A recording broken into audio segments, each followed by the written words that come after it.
കർഷക അവഗണനയ്ക്കെതിരെ തിരുമിറ്റക്കോട് കൃഷിഭവന് മുന്നിൽ കർഷക കോൺഗ്രസ് പ്രതിഷേധം.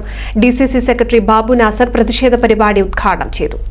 സംഭരിച്ച നെല്ലിന്റെ പണം അനുവദിക്കുക, കർഷക ദ്രോഹ നടപടി അവസാനിപ്പിക്കുക, കർഷകർക്ക് നൽകിയിരുന്ന ആനുകൂല്യങ്ങൾ പുനഃസ്ഥാപിക്കുക തുടങ്ങിയ ആവശ്യങ്ങൾ ഉന്നയിച്ചാണ് തിരുമിറ്റക്കോട് കൃഷിഭവന് മുന്നിൽ കർഷക കോൺഗ്രസ് പ്രതിഷേധ പരിപാടി സംഘടിപ്പിച്ചത്. കർഷക അവഗണനയ്ക്കെതിരെ സംഘടിപ്പിച്ച പ്രതിഷേധം ഡിസിസി സെക്രട്ടറി ബാബു നാസർ ഉദ്ഘാടനം ചെയ്തു.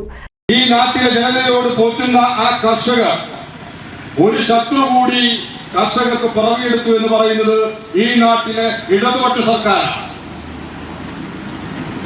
അത് ഞാൻ പറയാൻ കാരണം, നമ്മുടെ നാട്ടിൽ ഒരു പ്രത്യേകതരം കർഷകരുണ്ട്. അവരെ നമ്മൾ നാമമാത്ര കർഷകരെന്നാണ് വിളിക്കുക. ആ നാമമാത്ര കർഷകർ എന്ന് പറയുന്ന ആളുകൾ 10, 20, 25, 15 സെന്റോ അവരുടെ പുരയിടത്തിൽ കപ്പയും കാച്ചിലും ഉൾപ്പെടെയുള്ള ചെറിയ ചെറിയ പച്ചക്കറികളും അതുപോലെ തന്നെ വാഴയും ഒക്കെ കൃഷി ചെയ്ത് തന്റെ ജീവിതം കരുപ്പിടിപ്പിച്ചെടുക്കുന്ന നാമമാത്ര കർഷകർ എന്ന് പറയുന്ന ഒരു വിഭാഗം കേരളത്തിലുണ്ട്.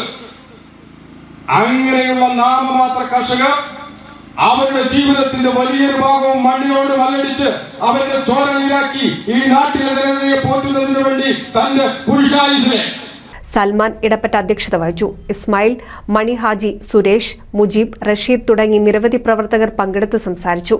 NCV news Thrithala.